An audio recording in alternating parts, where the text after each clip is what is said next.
Every time I see that connection between an animal and a person, like something happens and you can just see that they are finding each other.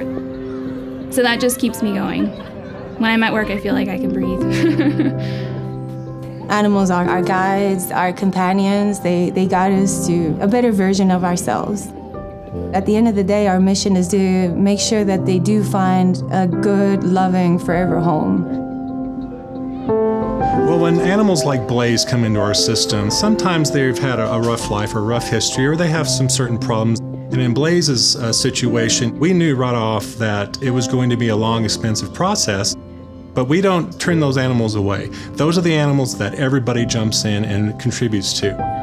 Our medical team knew there was going to be a long list of care and medications for this dog. Our behavior team knew that he had some anxiety and house training issues and handling issues. We tried to help these animals that needed a second chance to thrive.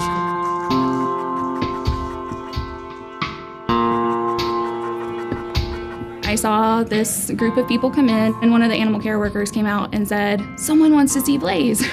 And so I, of course, walked straight to that person. I was a little nervous because Blaze does have that touch sensitivity, but he was really curious about the little kids, and they were really gentle. And then he just walked right over to her and started wagging his tail, and she started scratching his head. And that was one of the first times he's really interacted with a stranger in a positive way like that. I put him back in the kennel, and she sat in front of his kennel for about 30 minutes. Every time I walked by, I would hear her saying, "You're so beautiful. I love you. I wish I could take you home. I'm gonna come back and get you." For someone to tell Blaze that he's beautiful and that they love him was just really touching, because he doesn't get a lot of attention like that. She said that she had to think about it because she just didn't want to take him home unless she knew she could care for him. And so she said if she could get him, she would be back on Tuesday. So all day Tuesday, I'm like, is she gonna come? I don't know, I hope she comes. Right at the end of the day when I was leaving, I saw her walking in with a leash and collar. It's so rewarding to watch them walk out the door with their person who's just beaming from ear to ear. We do our best for each and every animal here. We care for and save over 11,000 animals every single year. We not only provide care to the animals in our adoption center and shelter, but also in the community. We just want to make sure that the animals are cared for and loved. The people who give to Asheville Humane Society enable so many lives to be saved.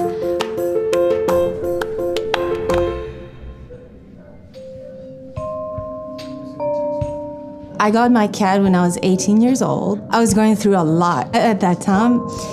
It was not a beautiful shelter like this. He actually had enormous behavioral issues. He was a feral cat, and I never gave up on him. He's 14. Yeah, and I'm really proud of us because, I was told to put him down so many times. Just put him down, don't take him with you. What are you doing? You're crazy, you're young, you don't need to be struggling to take care of this animal.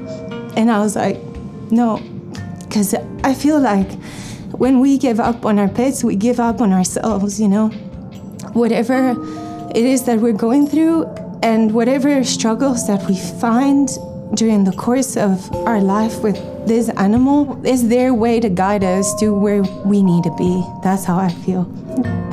So that's why it's so important for me to help people every day not give up on themselves and not give up on their pets.